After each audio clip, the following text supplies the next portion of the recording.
the art teacher here at the high school and the junior high.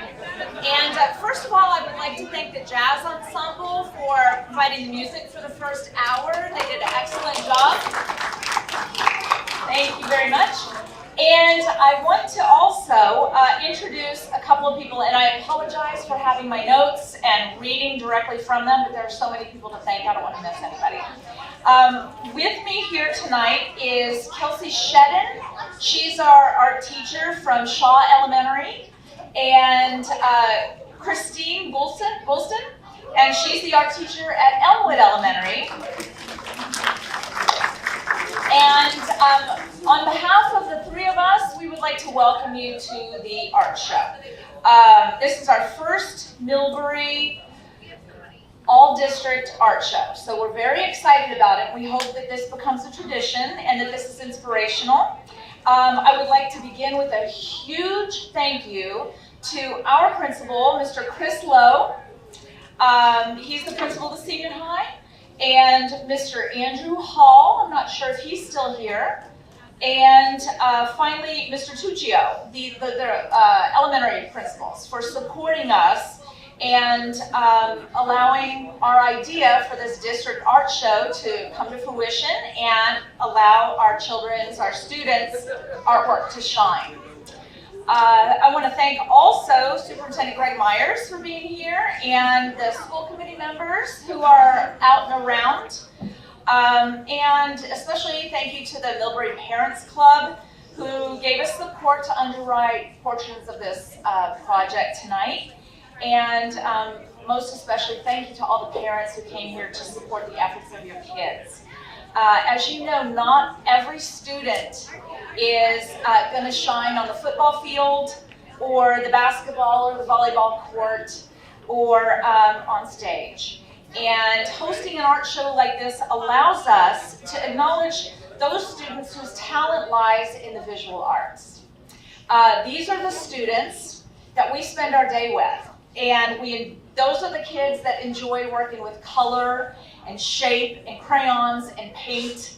And they're the ones that like to get messy and color outside the lines and sometimes inside the lines, depending on the day. Many find their voices through visual expression. Many use art as a safe place to retreat and contemplate in their busy lives. Many develop self-confidence and learn to trust their own vision in art class. They learn to express themselves, to safely take risks, and then to self-reflect and change direction, learning resilience. They learn to appreciate differences in the way each of us approaches challenge, and they develop their imaginations and fortitude. And some go on to study art in college, as a few of our seniors here tonight will, and a few will make careers in the field. There will be our future interior designers and architects and graphic designers and industrial designers and set designers and fashion designers and the divergent thinkers of the future. And maybe even just have a deeper appreciation for the arts. There may even be a future art teacher out there, like Mrs. Bulston, who's the Woolly herself. She was inspired right here by her art teacher, and now we're fortunate to have her working in the district. This show represents a year's worth of fun, persistence, exploration, and so much growth and talent. It's been such a pleasure for us to spend it with your children, and we hope that you are as proud of their efforts as we are. As we speculate on the future of your children, however far off or close that time may be, and celebrate the success of this year's art students, we're also here to celebrate the careers of some graduates of Millbury High School who have gone on to achieve some very inspirational things. Which brings us to the mural dedication portion of the evening. Just as we hope this art show to become an annual event, we hope to recognize and honor one or two Woolies a year by extending our mural outside. And this year we're kicking off the tradition by honoring 6 former Woolies. The project began in the fall of 2019 when our principal, Chris Lowe, requested a mural to be painted for our alumni hallway featuring our long-standing motto, once a Woolly, always a Woolly. with the idea of creating an inspiration mural to showcase outstanding accomplishments of the Millbury High School students.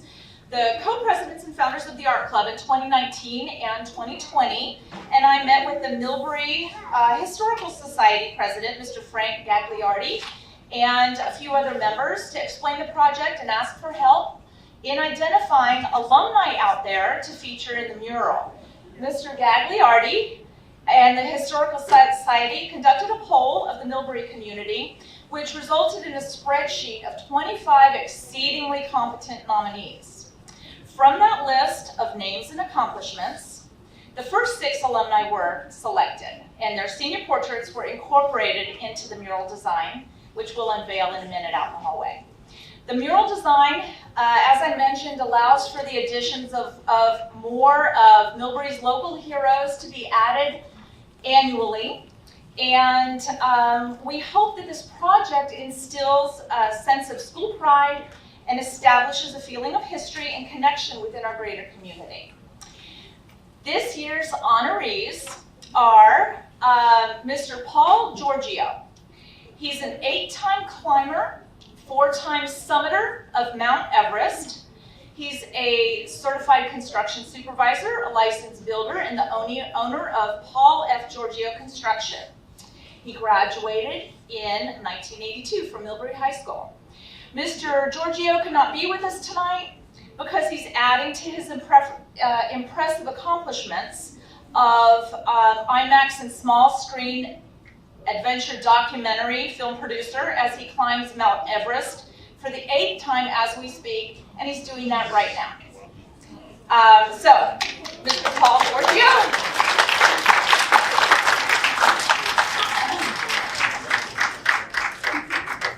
Next is Mr. John Hachowski, who is here, and we chose Mr. Hachowski. He was a Navy commander, a fighter pilot, graduate of Navy Fighter Weapons School, which for those of you who are unaware of what that means, it means Top Gun. He was a Top Gun. And he graduated from Millbury High School in 1970. And I would like to ask you if you'd like to come say hi. Yes. Come on down, say a few words.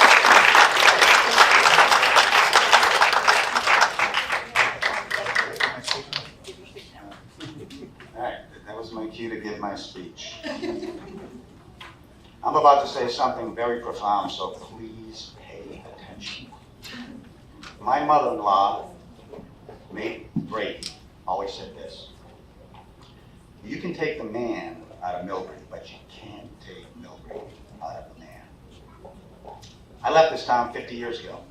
Anytime I called home or wrote a letter, I wanted to know 3 things. What's going on in town? What about the high school? What about Millbury sports? I'm pretty sure this was the reason my mother got me a subscription to the town newspaper, the Millbury Journal. You know, I could be on an aircraft carrier in the Indian Ocean, the North Atlantic, the Mediterranean Sea, it really didn't matter.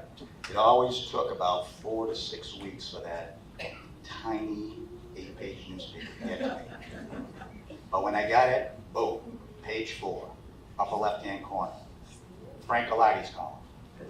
It was called Frankly Speaking, and it was the latest and greatest in all the sports happenings in the town of Millbury. I lived for it and loved it. So thank you, Frank.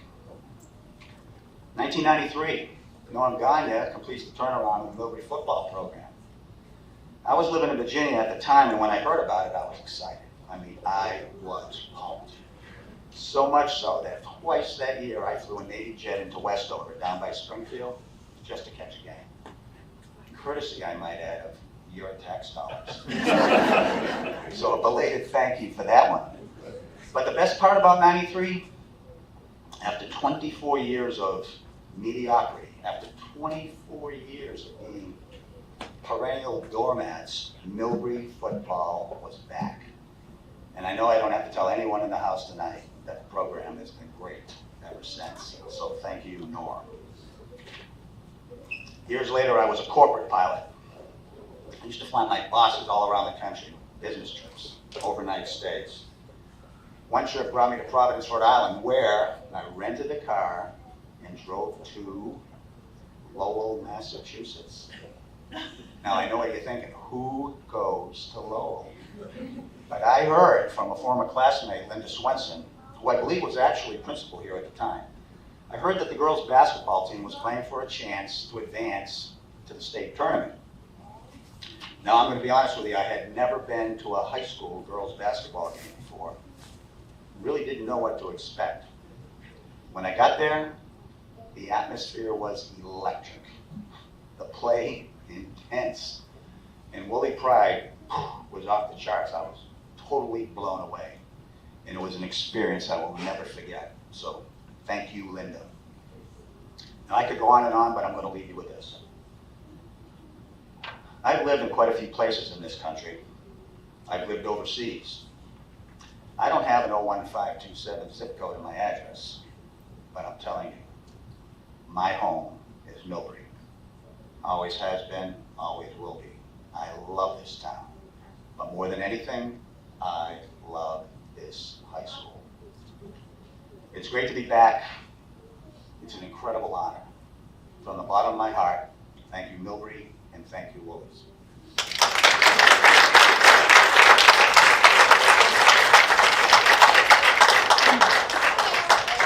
Thank you, Mr. Hitachi. Next up is Mr. James Willard Keys, who is joining us from the West Coast. Oh, no. Oops, give me a second. Okay. I'm sorry, now we gotcha. Coming to you from Dallas, Texas. Oh, from Dallas. Okay. So he was doing some jet setting earlier this week. So Mr. Keys was the chairman, CEO of Blockbuster, president, CEO of 7-Eleven. He graduated in the class of 1973, and he's currently working on a book on education and how important it is to the future success of our children. And this is Mr. Keys. Thank you, Stephanie, and hello, everyone. I'm sorry I couldn't be there in person, but I'm thankful for the video hookup so that I can say thanks to everyone and echo the words of the previous honoree about. In fact, I think he was a couple of years before me in school. I was. Did he say 1970? Yes. Yeah, I was 1973, so I was that underclassman looking up to him back in the day. Anyway, I wanted to express some gratitude for the teachers, the coaches, the administrative staff, the school board at the time. I was fortunate enough to be an ad hoc, I think the first ad hoc member of the school committee, to be able to experience that as a kid. And I can't tell you the impact that it had there at Millbury. There were three things that, as Stephanie mentioned, I'm working on a book now that's called Education is Freedom. It will come out in February of 2024, and I hope everyone gets a copy of it and then shares it with others who need it, because the whole premise of this book is that if I can do it, anyone can do it. I graduated from Millbury High. Wasn't the brightest kid in the world, but was able to come out of the high school with a very high degree of confidence that I earned on the playing field, playing baseball and football, and on the stage in the school plays and in the classroom as well. All of my teachers were great inspirations for me to be able to say, look, you can do it. You can accomplish virtually anything you want. The school also helped me deal with change, and I've now coined the expression that you'll see in the book when it comes out, that change equals opportunity. As the CEO of a corporation, you have to embrace change. And I learned change at Millbury High, that adapting to change, it's not all of the things that happen, it's how you respond to them that really matter. And then the third is clarity. Our teachers there taught me to reason, how to study, how to write. And yes, Stephanie, I even became an artist. Today I'm an amateur artist, and actually my house is filled with my own art that came to a large extent from my from my classes there at Millbury High and the inspiration that I had with my teachers there. So a lot of gratitude for all of those things. And my message to the students there today is, you know, the more you learn, the more you can do. It's just there is no limit to what you can accomplish with school, with education, and it's a lifelong process. I'm still learning today. I'm also a pilot. I fly. I didn't join the Navy, but I some days wish I had. But I do fly today, and I'm privileged to be able to fly my own plane wherever I want to go. And that's just one example of the power of learning, the power of education. So what I'll leave you with is, if you can dream it, you can achieve it. And if I can do it, anyone can do it. So thank you, Millbury High. Thank you to my teachers and the staff there. And thank you, Stephanie, for the opportunity to be able to join you here by video today. Thanks, We're so glad you could join us. Thank you for joining us via Zoom. Appreciate it very much. Thank you. Okay, next is the Honorable Michael O. Moore. He is a Massachusetts State Senator, Selectman, Investigator, Massachusetts Attorney General's Office, Officer, Massachusetts Environmental Police Department. He graduated from Millbury Memorial High in 1981. There he is. Would you like to say a few words? Thank you. I don't know if I want to say a few words after the speakers before me. From climbing Mount Everest to Top Gun to what you're doing, I really even more so appreciate this honor tonight. Millbury's great. When I was growing up in town, I think as you're a kid, as a child growing up, you don't always appreciate what you have in front of you. And you're like, oh, it's such a small town, you know, I can't wait to go somewhere else. But when you get older and you start to learn what's important in life and what counts, that's when you want to come back to town. If you want to come back to Millbury, you have Millbury provided such a wonderful life growing up, opportunities that I think every child should have, and I wanted my kids to have. That's why one reason I was happy to have them here and have them go through the Millbury school system. It gives you so many of the foundations you need to be successful in life, whether it's the academic foundations, work ethic, and it's the community, and that's really what it's about. And one of the reasons that I think when I ran for Senate, I wanted this position because you want to give back. I think Millbury makes you realize how important it is to give back to the community. So again, thank you very much. It really is an honor for this occasion.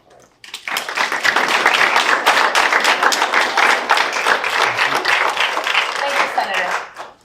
And finally, but only because her name starts with S, is Catherine Sylvia Swanson. And she is the daughter of Dr. Alfred Sylvia, who is also here tonight, and Mrs. Sylvia, of course. And Dr. Sylvia, you may recognize his name, was a former superintendent of this district. He was also on that spreadsheet of names that I mentioned earlier. And Mrs. Swanson is a board-certified derm nurse practitioner with 25 years experience. She's also the first woman to be nominated into the MHS Athletic Hall of Fame for her distinguished running career, and she graduated from Millbury High School in 1982. Would you like to come forward?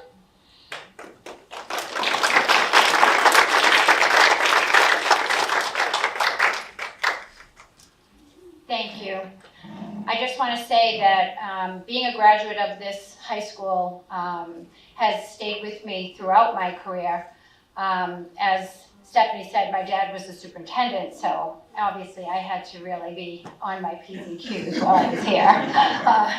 But it was a great place to come and grow up and to have friendships that have lasted a long time. But being in the track program and being an accomplished runner in track has really helped me to form a really great identity of always being able to know that if you work hard, that you will excel. And being a female in life, even though we are in 2023, is still challenging.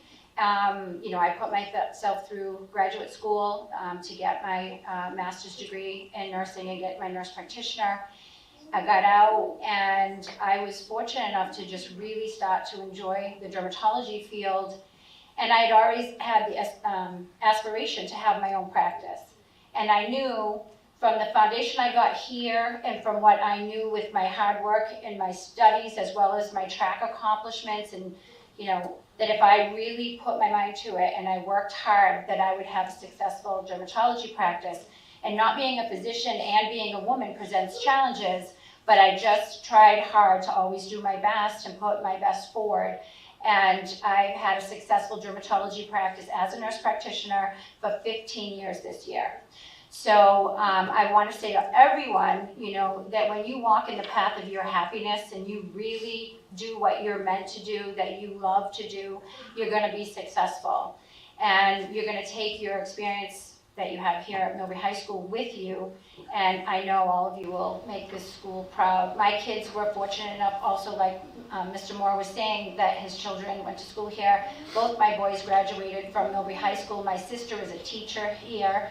My nephews and nieces went to Millbury High School, and we all have that in common, that we have such a great core foundation. So it's really a family affair. Millbury High School is within all of us, and I know you'll take it with you. And all I can say is that, if you really go for it, which is what I wrote under my senior picture in high school, big letters. Before Nike said, just do it, Catherine said, just go for it. So I say, go for it, live your dreams, and I echo your words. Whatever you believe you can do, you can achieve. And I wish you all the very best. Take Millbury with you, as I always do. Thank you.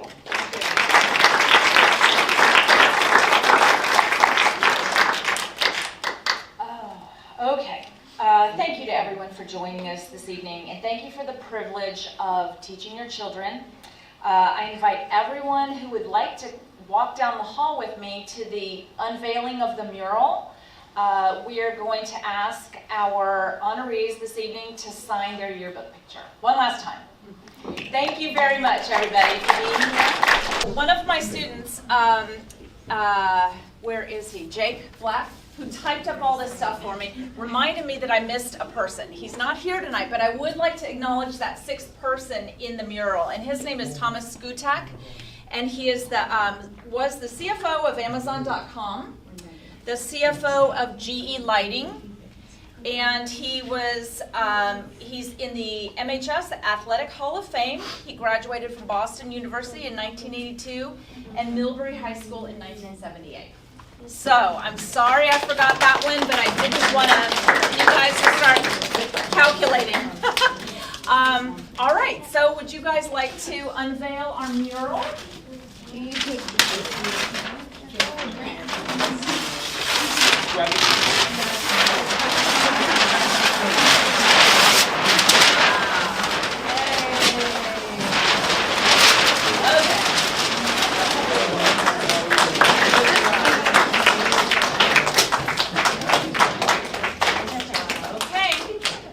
Our vision was that you would just come up with your pen and anywhere you want, kind of like a yearbook. Sign your name. That'll be.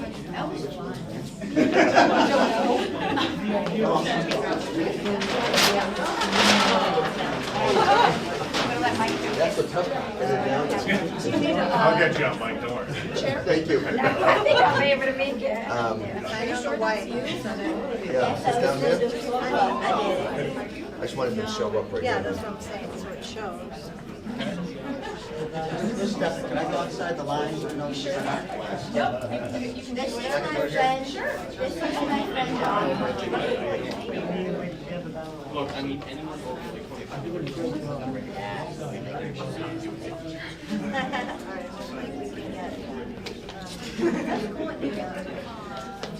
Go for it. Oh, nice. Thank you. Thank you very much.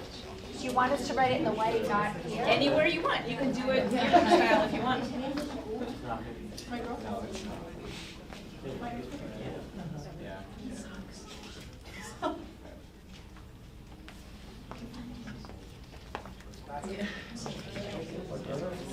I hope you're glad to be back.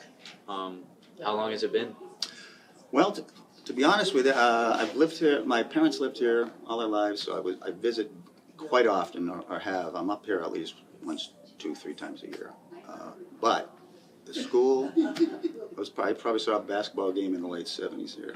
Oh, wow. That was, and then I actually did a commencement speech in 1999, class of '99. So I did come into the auditorium where all the players heard it before they marched. So yeah, but not frequently in the school. But looking really, really happy to be back. So, what was school like back in the 70s? The '70s. What can I say about the school? Actually, it was the '60s because I graduated in '70. It was I would like to say it was like a family. I mean, growing up in a small town, you've been here your whole life. Yeah. You develop friends. I was in the youth sports programs. There weren't a lot of them back then, but everybody grew up together. We played in our neighborhoods. We were out early morning hours to late at night. Late at night is when the lights came on and we had to come home. But just playing amongst ourselves, and then all kind of fused together when we came to high school. All the neighboring towns, Doherty Pond, East Millbury, Brandonville,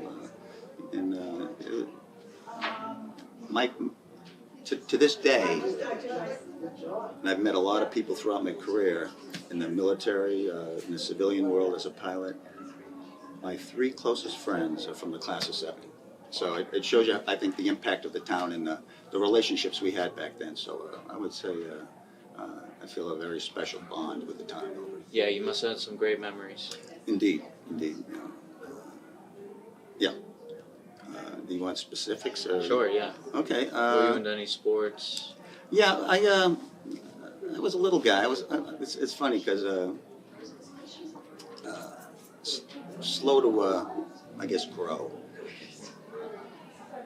Freshman year, 5 feet, maybe 100 pounds. Like my wife said, I breaking out with acne, so it wasn't a pretty picture. She hadn't started going out with me yet, so maybe I didn't fix that problem. But the thing was, I was a decent baseball player because I was a little guy. Couldn't compete on the football field at that stage, but as I got older and started to blossom in my sophomore, junior year, I played 3 sports in my junior and senior years. You said baseball, so how was Millbury baseball back in the 60s? We weren't very good, and I'll tell you why. For some reason, I played Little League. It ends at age 12, and there used to be what they would be the equivalent of a Babe Ruth league, a 13, 14, 15-year-old league. They used to have one in town. It was called the Intermediate League, but for some reason the funding wasn't there. They took it out. So when I got out of Little League, my father, who knew some people up in Vernon Hill, up in the city, managed to, I don't want to say sneak me into a league, but effectively that's exactly what he did. And using an address up there of a good friend of his that he worked with. And I played Babe Ruth League baseball for 3 years up there. So as a result, the most critical part of baseball, you like baseball? Yeah. Yeah. So you know that it's transitioning from the small diamond to the big diamond, right? And you're just a little guy still, and so yeah, you have to work the distances, and then it's curveballs, and there's all kinds of magic coming off the mound. But the rest of my buds didn't play ball for 2 years, and then they went out for the freshman year, and this went on for about 3 or 4 years total, and they realized they had been away from the game for 2 years, and it was pretty tough to adapt. So were we good? No, we weren't good. But it was fun, regardless, especially playing with your buds. Yeah, so let's hop into your career. What motivated you from high school into your career? That's a great story, and I'm glad you asked it because my wife Marcia said you got to tell this story. Going back to square one, early sophomore year was the biggest life-changing moment, and it occurred at the time. I'll set the stage. Like I said, I was a little guy, little wimpy guy, low self-esteem, no direction, no focus, B student, just getting by. And one day, I'll never forget it. I used to live on Orchard Street, just across the way here, 200 yards from here. It was between, I guess it's Morning Bell, 8 and 8:15 back then. And there was a bunch of students congregated around, a few tables in the biology classroom. That was our homeroom. And one of the guys asked me across the way, he says, say, John, this related to a homework issue. What did you get for problem number 2? And before I could answer, this girl next to him says, what are you asking John for? He doesn't know anything. Now, I remember back then, if it had been 2 weeks earlier, a week later, I would have just blown it off. But for some reason, at that moment, at that time, I was really hurt. And I made a vow, and I said, all right, time to get serious. And I'm saying this to myself, of course. I didn't retaliate, didn't say anything to the girl. I said, I'm going to graduate first in my class. Okay? I'm going to buckle down, learn how to study, and which I did. And then found out that as my grades improved, people started coming to me to ask questions about stuff. And my self-esteem really started to rise because I said, man, people come to me. I'm important, And then I said, and it was somewhere in there where I realized, I said, I can be anything I want to be, provided I'm willing to put forth the effort, the commitment, the sacrifice. Yeah, of course. And at that time, as it so happened, I was a big space fan, space buff. We were getting ready to go to the moon. Neil Armstrong was my, he hadn't been the first to walk on the moon yet. This is still 68, 67. But I said, what did this guy do? Well, he was an aeronautical engineer, okay? And he was a Navy fighter pilot, okay? And before, when I was just reading about him, I was that was pretty cool. I said, I don't want to read about that. I want to do that. And I said, I am going to do that. And I set my mind to it, and that's exactly what happened. That's an amazing story. Yeah. But again, I took a negative, a girl saying something, and I made it into a positive. And I think that's important because you could lash out, but you just never know when opportunity is going to knock. It could be in the strangest disguises, you know what I'm saying? And, but for me, that was the most pivotal moment of my life. I figured, look back and I said, I walked across that field this morning, or that day, not knowing, like within 20 minutes, my whole life was going to change. Yeah. So it can happen anytime. And that would be my message. Just be ready. Answer the door when it is knocked. Exactly. So being a Navy pilot is quite a feat. Can you go into detail about, what it took to get there, Yeah. the education? Well, I'll tell you what. I had a really solid education, good foundation here, and I had great teachers. Charlie Caparelli, who's a former principal here, was Big Jim O'Leary, Jack Hayes, math, science. There's a good basic foundation that prepared me for college. And then, of course, going to RPI, Rensselaer, I had I did fairly well there. I think it was like a 3.3, 3.24, something like that. But I was prepared for the military. That was a piece of cake as far as the academics. Flying is always tough because in the military, the end game, you got to learn how to land on the boat, the aircraft carrier. You can be the greatest gunner, you can be the greatest air combat pilot, formation flyer, or whatever, but if you can't land at the back end of the ship safely, they don't have a job for you. So, like I said, the whole years, I guess, of experience or training culminates with you carry a quality, which I did in the 2 basic jets when I was in the training program. Then I got assigned to F-14s, and the thing there that separates the fleet pilots from the say the training command when you're just learning how to fly, is you have to qualify day and night. And night is the big separator. Night is the scariest thing you'll ever do, and the scariest thing I've ever done. You add adverse weather conditions, pitching deck. It's scary. I mean, it's scary. I don't know how to describe it other than that. And I'll give you an example. A typical day at the boat when we're on cruise. We have gone 6 to 7 months at a time. But I get up in the morning, and the first thing I do is I'm shaving, looking myself in the mirror, and I'm saying, you need to survive today. Okay? And the mindset is, you have to have it. Everyone on that ship is trying to kill you. Okay, it's the most dangerous job. The roof, the flight deck is the most dangerous place in the world. And you got to have your wits about you. You got to have your mental awareness of what's going on. You just head on a swivel. And I said, if I want to see my kids in life, I used to say it to myself every day: pay attention today. Don't be lackadaisical. Stay focused. But the whole day long, if you have a night flight, you're always thinking about the night flight. You're going on in your mind about how am I going to come down? How am I going to make the corrections? It's a discipline, fine-tuned, to fly the airplane, to arrive 3/4 of a mile behind the back end, on glide path, on course, on speed. And when you touch down, you catch the wire, you taxi clear. It's such an adrenaline relief. You can't imagine. You feel like, here I am, this little knucklehead from a small town in a small state, flying, strapping a $50 million aircraft on my back and landing on the greatest warships in the world, like the Nimitz.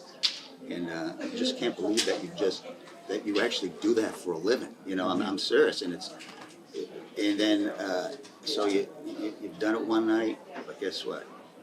You got to go do it again the next night, and the next night, and the next night. You're constantly evaluated. You're graded on every approach you ever make to the ship, so you don't develop bad tendencies. If you do, they'll address those tendencies. Like maybe getting in close and settling. Getting too close to the ramp. You don't want to get close to the ramp because bad things happen there. But so it's a constant evaluation, and there's a lot of stress, a lot of pressure to perform well, because I've seen people who never measure up, or they fall short in the long game. They've qualified to get there, but they haven't maintained that proficiency to stay on top of the game, because you have to land every time. They don't want you going around, because for obvious reasons. Well, go ahead. So you've definitely underwent learning many new lessons. Yep. Throughout high school, throughout your career. Absolutely. And then transitioning from, Top Gun fighter pilot to commercial air flight. So, what are the biggest takeaways of your career and the lessons you've learned? Well, one thing, I know that just to address the Top Gun issue, Top Gun, not to minimize it, but the whole focus, I guess with Top Gun is because of the movie, and it is a movie, and I was honored because I represented my squadron. They sent me, but it is only just like a little 6-week school in a 21-year career. So, and you're a junior officer. I probably had been in for about 3.5 years. So, but the focus in the military or the Navy is deploying on an aircraft carrier and projecting power anywhere at any time overseas. So whenever the president says, "Hey, if there's a conflict here, where's the nearest carrier?" Send them. And that's our whole preparation was for the good of the country. And I think that's your question. I don't know if I did. Takeaways or lessons you've learned. Well, I would say the big thing is, not even talking specifics about flying, but just believe in yourself, okay? Number one, set goals and set reasonable goals. Goal setting and achievement is a huge thing. work towards those goals. Don't be deterred. You know, sometimes I think the three biggest things you can patience, persistence, perseverance. There's a lot of roadblocks in the game of life, and I met a lot along the way. Funny story, my first time, I had just been accepted to the Navy. I get a call from the detail. He says, hey, we're going to send an airplane from Albany to Worcester. It's a T-34. It's going to be the first airplane you learn how to fly. Would you like to go for a ride? We'll show you some aerobatics. So I said, sure. So my wife drives me up there, airplane lands, I hop in the back, they strap me in, and we go up and we do loops and aileron rolls and positive G, negative G, zero G. And about 30 minutes into that flight, it's my first time I've ever flown in a small airplane. My breakfast is here. You know, it's ready to, it was getting close. It never came up, but he finally says to me, because he's checking the mirrors, he knows I'm not feeling well. He goes, hey, would you like to go back? And I said, yeah, it's probably time. So we head back. Masha asked me, my wife, future wife, hey, how'd it go? I said, well, I don't feel good. Why don't you drive home? And all I could ever learn or take from that is I'm thinking, I've been talking about being this jet pilot my whole life. All my buds, you know, they kind of roll their eyes, say, yeah, sure. But, and I'm saying, I'm going to go down to Pensacola, Florida, where I'm training. And I'm going to flunk out because I can't keep my breakfast up. I'm going to get airsick. I mean, and I'm going to have to go home and face my buds back home and tell them, you what? You flunked out because you got airsick? So, there are ways to overcome that stuff. But it's a little hiccups like that along the way. Medical, you know, you have a little medical evaluation that something pops up and now all of a sudden you're delayed. It's not an end game, you know, you can still make it.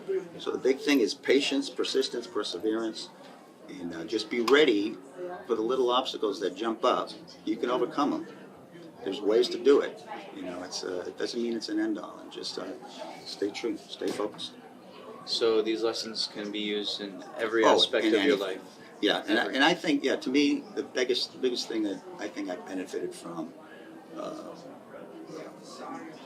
was sports. Sports to me was teaching teamwork, because that's what they're looking for when you join the military. I mean, they're looking for leadership. They're looking for how do you work with others as a team? How do you bring everybody together? You know, to focus on whatever your specific goal is. So that's probably the biggest thing to take. But that benefited me tremendously going in. Throughout your whole life, what would you say, your greatest achievement? Well, there's a lot of it. I mean, professionally, What are you most proud of in your life? well,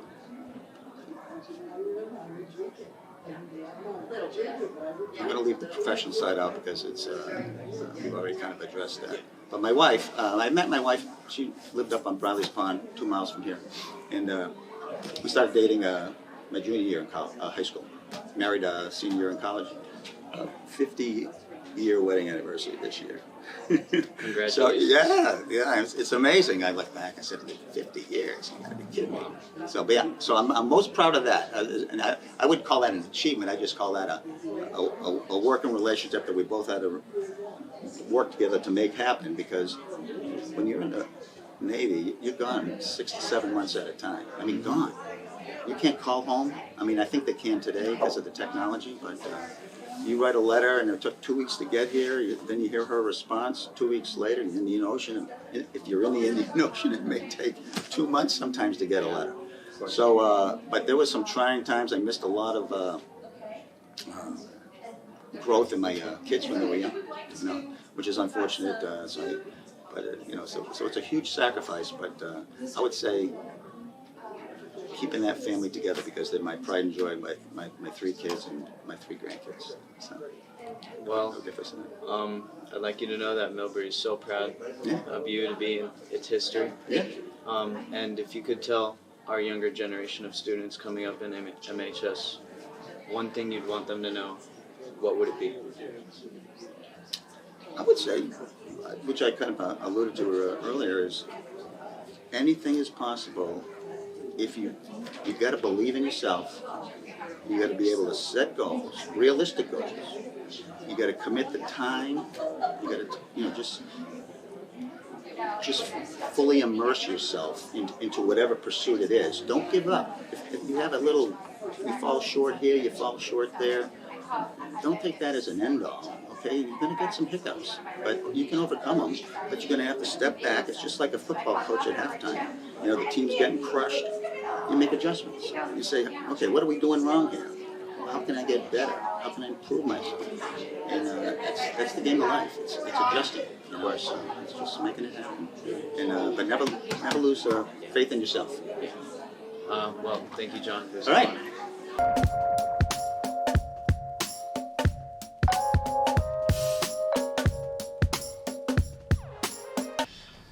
In a few words, describe yourself. Describe myself. Yeah.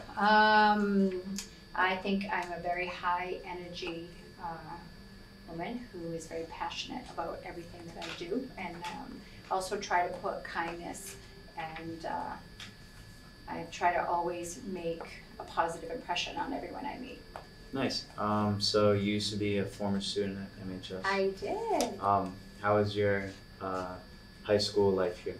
It was great. It was so much fun. My father was the superintendent of the school, Alfred Sylvia, Dr. Alfred Sylvia. So I had to really toe the line. Mm-hmm. I had to, I got in a little trouble here and there, but for the most part, I was really a good student, and I was a student athlete.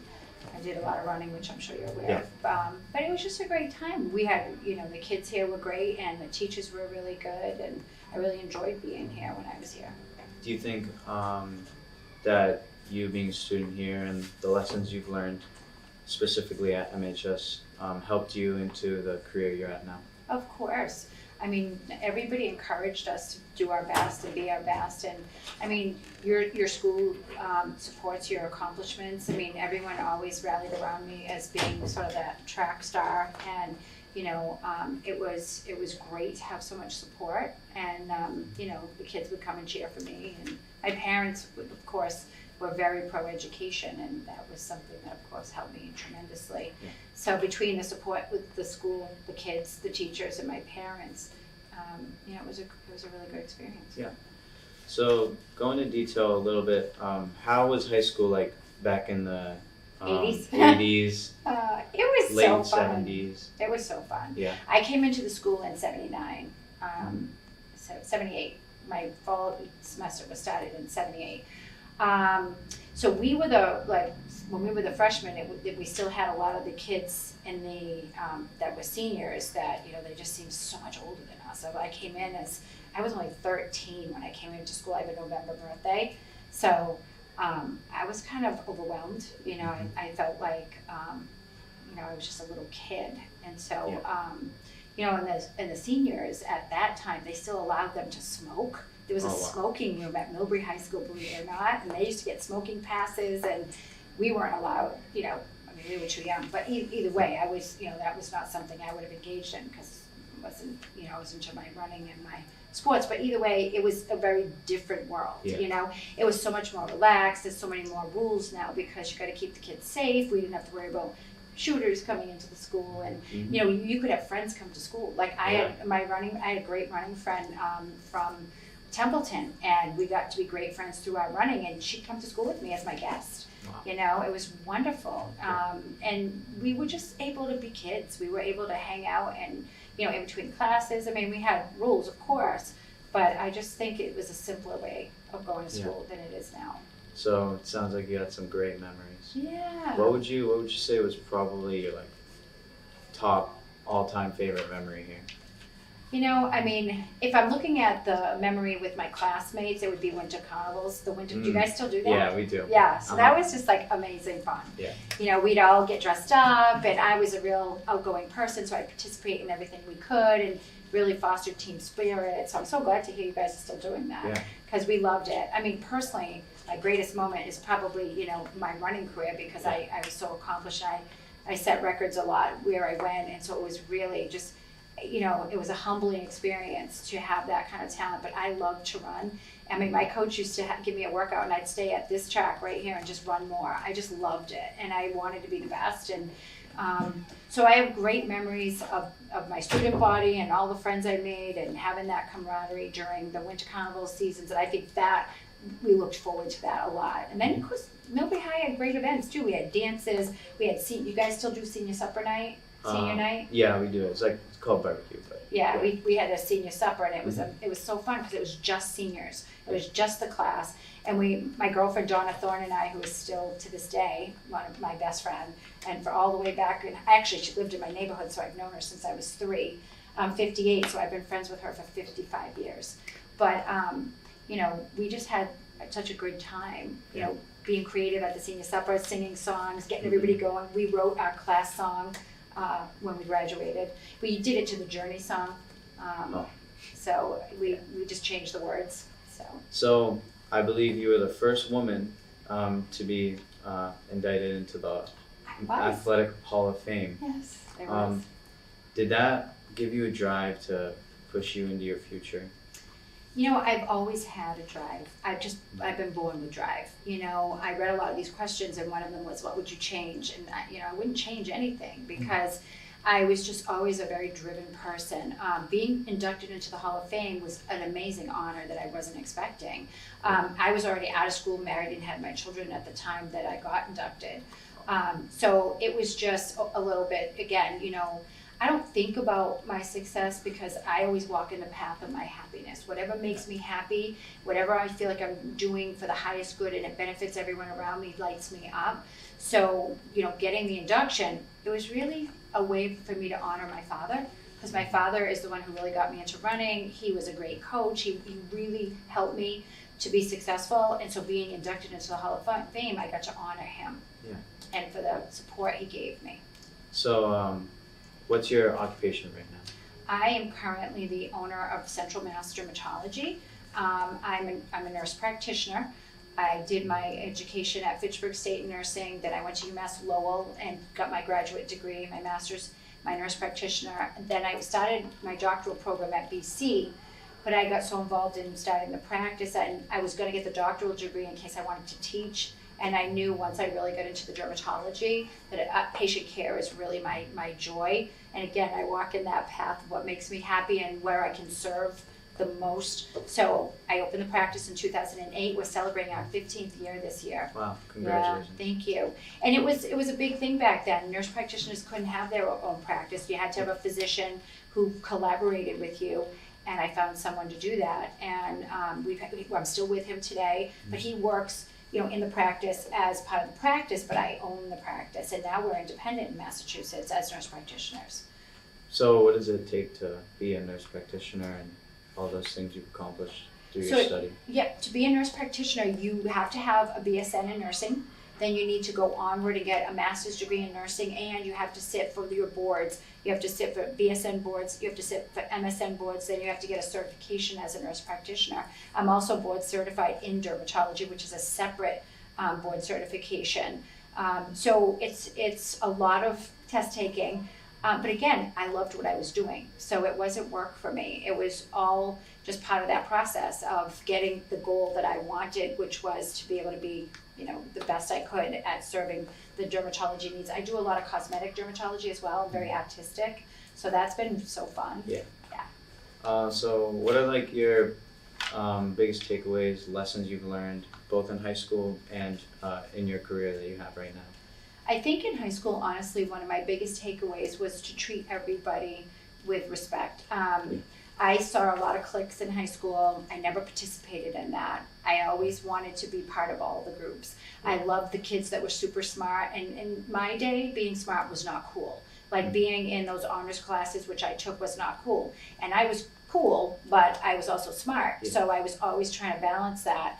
And I think, you know, the takeaway from high school was, you know, all of your classmates have value and worth, and they all have something special to offer, and treat everyone with respect and value them. So that was my biggest takeaway from high school. And I really enjoyed really being part of all the different groups. And then as my biggest takeaway as far as an adult was to always, walk in that path of what makes me happy and to not veer from that. If you're doing something that you're miserable at doing, that you're going to school and you're not enjoying your classes and the course curriculum isn't what you want to be doing, you need to look inside and say, this is not really where I want to be, and stay true and in alignment with yourself and what you most want in life. Because if you don't, and you're trying to please your parents or you're trying to please friends or be cool, and you're not in alignment with what you want, you won't be successful. Not to the, if you're not joyful every day, you're not successful. Yeah. So that would be my biggest takeaway from an adult. In fact, I was talking to my 33-year-old son on the way here, and he goes, Mom, are you going to tell them to walk in the path of their happiness so that they'll always never have to work a day in their life? I said, yep. So that's my biggest takeaway. And what do you think your biggest achievement was? Absolutely having 2 amazing sons. Yeah, both of them are they're such great young men, and they've got great jobs. One son works for Eli Lilly, the other one works for Fidelity Investments. To see the values that we instilled, for these 2 kids, and to watch them blossom into really, contributing people in society, and to, see them have beautiful homes and be successful, it's the greatest joy of my life.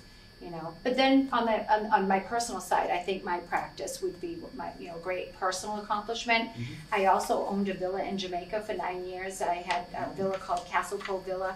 I always wanted to have a castle, and I wanted to have a Caribbean getaway, and so I bought it in 2014, and I just sold it in December. But it was a dream come true. I always wanted to do it, but let me just tell you, paradise don't come cheap. It was a lot of work, and it was a lot of headache. So I finally sold it, but it was and again, I was a single woman buying a home out of the country, but I wanted to do it. It was my dream, and I did it. And I had a beautiful half-acre castle on the water with a private cove for 9 years, and it was amazing. So I just say go for it. Then that is written in my yearbook under my name. Right before Nike said just do it, Catherine said go for it with a big exclamation point, and that was my motto in high school. All right. Well, I want to let you know that Millbury is honored to have you as an alumni, and people like you accomplish their dreams. What would you tell to the younger generation coming up in MHS? I would just tell them to try really hard to spend time getting to know themselves, to really look at what they want rather than what they think other people want for them. It is so important to know yourself and to know what your talents are and know where you want to be in your life. And I would tell them to really spend time getting to know themselves, uncensored, so that they can really accomplish their dreams. And nothing is too big to accomplish if it's what you want to do. Thank you so much, Kathy. I appreciate it. You're welcome.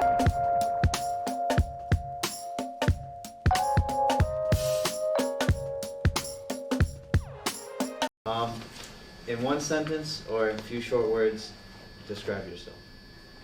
Describe myself. I never really thought of it in a short sentence like that. Personally, career-wise, or how would you like? Your personal self, outside a career. I think I'm someone who's very, very laid back, and obviously I think which ties into my career. I also am a very social person, so I like interacting with people. I enjoy the outdoors. I enjoy sports, physical fitness, PT, and those types of things. And I think from my parents, I enjoy things where I can help out, helping other people out, helping the community. Yeah. Get involved in different activities. So, yeah, you're a former student at MHS. Yes, graduated in 1981, many years ago. Very long, for Yeah. me at least. Yeah. So, what inspired you to go into politics? Well, I think my father did. When I was growing up in town, my father was very involved in politics, and I would say when I was that age, I probably didn't. I didn't really enjoy it that much. They would go to a lot of events. He had campaigns that he ran for different elected offices that we would help him out with. And when you're young, you don't appreciate it and you don't really understand it. You'd much rather be down the neighborhood playing basketball or doing something with your friends or Yeah. those types of things. But watching him interact with the community and because of his, let's say his network he had at that point, and the people he knew, people would come to him and they would ask him for help in the community, whether it was locally dealing with some of the town officials or state officials. And I always appreciated the fact that he was able to, when people would come to him, he would put the effort forth to help them. And that just really stuck with me as something that someday I would like to be able to do. Mm-hmm. So how did high school treat you back in the 80s? Oh, high school was, I loved high school. I loved growing up in town. From all through the school system and all the different activities we did in the high school. I had a lot of friends, enjoyed the people in town. I thought the community was very welcoming, and everyone kind of wants out for each other. You know, at that age, it's, again, going back to that age, you know, if you were out in town and I guess you always knew that there were parents or there were other people that had an eye on you. They were looking out for you. And if something would happen, you know, you knew a call would go. You knew a call would go to your parents. So there's always, you always felt like there was that support from the community and from the people and families that you knew. Yeah. How'd you keep yourself busy growing up? Were you an academic student? Were you into sports? What type of stuff were you into? Sadly, I wish I was more academic. I love sports. Yeah. I did the farm system baseball, Little League. I played in the Pee Wee basketball. I did, in high school, I played, say, I think freshman year I did football, basketball, baseball. Sophomore year I did soccer, basketball, baseball. Then I did baseball, and then I went to track. So I Very diverse. very diverse. Yeah. I enjoyed the sports, those types of activities. Sadly, I think those were more of a incentive for liking school, instead of the other way around. Rather than enjoying digging into the books and preparing and doing those type of activities. What was like the big lesson that you learned that stuck with you throughout all your years that came from high school at MHS? Or not even a lesson, but like something you picked up, a moral, anything. Really, but I think I hear from MHS in town, or even some of the schooling activities, is that you're not in this alone. Yeah. That yes, your accomplishments, and you've got to work hard. You've got accomplishments, and you've got to work hard to achieve those. But you can't do it by yourself. It's a team, and there are always going to be other people that you have to work with or have to be with. And if you want to be successful, not that you have to look for that support, but you got to be willing to be there and work with people. And I think it's more the I don't want to say the social, but more the collaboration and the working together and being part of it, feeling part of something. So when you were in high school, obviously you didn't know you wanted to be a senator because... No, this was the last thing of my... Yeah. You did graduated master's of criminal justice, Yes. became an officer for the Massachusetts Environmental Police. And then 22 years later, you're a senator, or a state senator, so... Yeah, so part of the evolution or growth, when I started working with the state environmental police, actually when I actually went into that direction, I really didn't know what I wanted to do with my life, and I had the opportunity for this position, which required going to a police academy. So giving me the training, the expertise that if I wanted to go into that, you know, the feel for that profession. So after graduating the academy, I worked with the environmental police, and I got involved in the union, because being a public employee, it's the same thing, and it's really the same thing as being a voter or a constituent. Working with them, you know, they were knowing that the legislature, and this may have come from just being involved in politics through my parents and my father, that the legislature is one that you had to go through as a public employee to get support for wages, to get support for benefits. As far as the career profession goes, if there were issues that that we thought we needed to change laws or directions on how we were going to enforce or handle the responsibilities that we were empowered with, we had to deal with the legislature. So so at that point, I continued to stay active in politics, really helping other people run for office, candidates who were running, but in the aspect more of looking at the big future as far as my department I worked for and the type of jobs we did and the benefits. And so that really continued. The same thing as I look at as a voter right now. A voter should be staying active abreast of what their elected officials do, because you know, what we do affects their daily lives. Yeah. So kind of that. So from there, I ended up becoming president of the union, and at that point, I had a bigger interaction with the legislature. And then when I got married and had kids and came back, I ran for selectman in town, and I got exposed to a completely different aspect of government, and from the local level, where I had some familiarity on the state level, I really increased my working knowledge of how local government worked. So, so I did have a little break. After from the environmental police, I went to the sheriff's office. I left the sheriff's office. Excuse me, I left the environmental police. Well, from the environmental police, I worked in what's called a uniform capacity for 4 or 5 years. Then I worked out of the Attorney General's office. So from there, I did criminal investigations. Yeah. And then I went to the sheriff's office, and the sheriff is an elected position.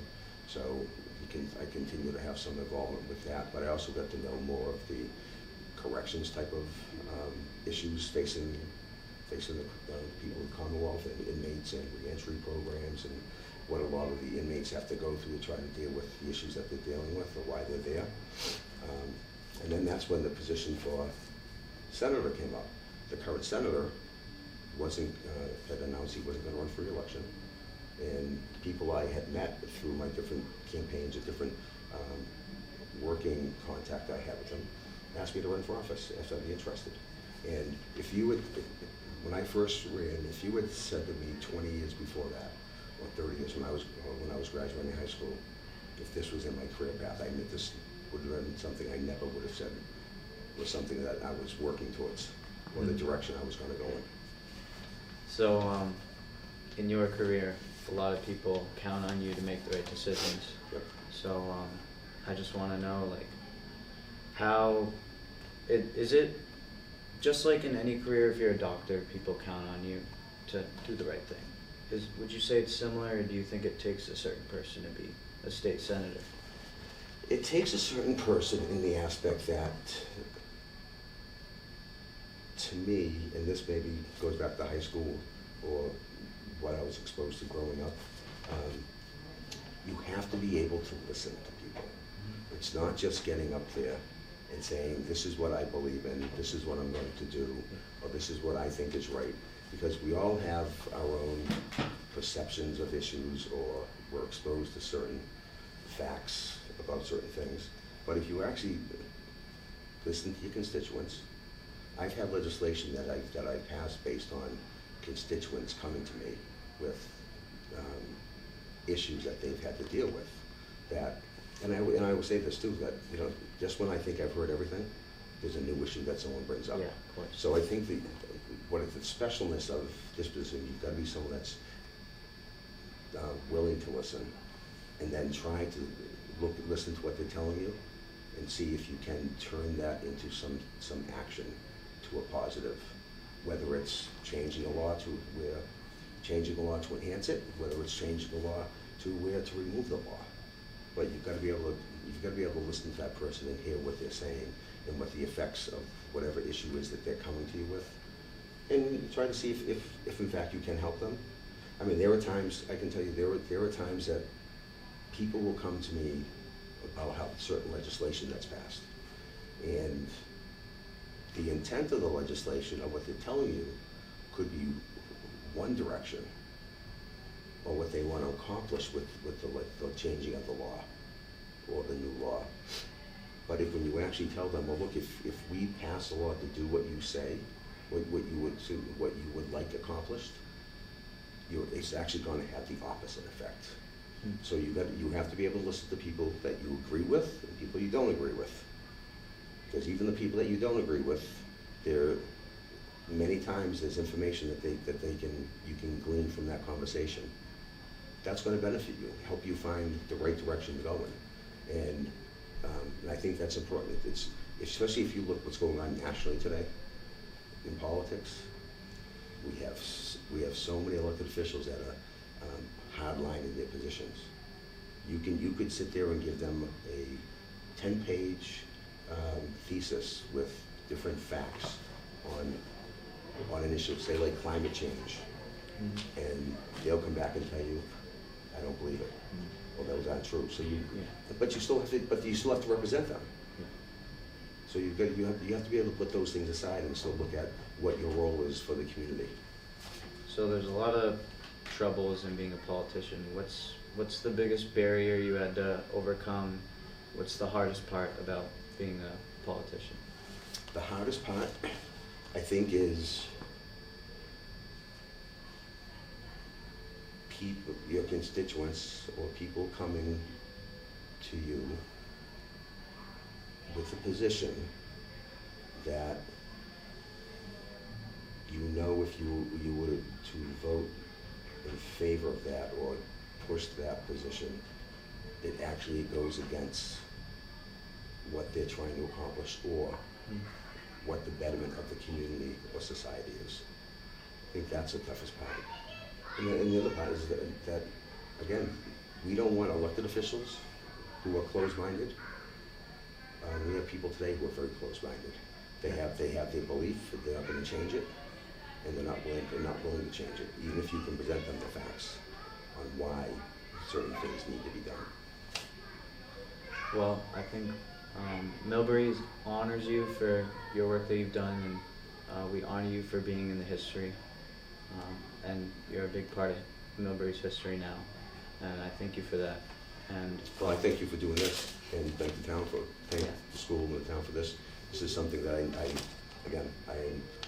very humbled by. It's when I got the call that they were going to do this, I was embarrassed at the fact that I'm going to have a mural of myself done. So it is very humbling. To end it off, what's one thing you tell the younger generation coming up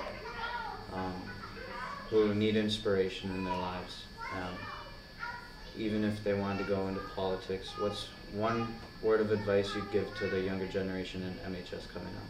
One word, I will too, don't be afraid. When I say that is, it's very hard for people to change direction in their lives, or to take up, to try to pursue a new opportunity. Because people, a lot of people just are afraid of that change. People don't like change. And when you're putting everything on the line to run for office, and you're putting yourself out there, and you're putting yourself out there for hoping for people for positive reaction, but you're also putting yourself out there for people to criticize you. So I would say the big thing is always be open to new challenges. Don't be afraid to look at those, and don't be afraid to change direction in midlife or at any point in your life if you feel you need to do that. Thank you, Senator. It's an honor. Thank you. Thank you. Thank you. Excellent, thank you.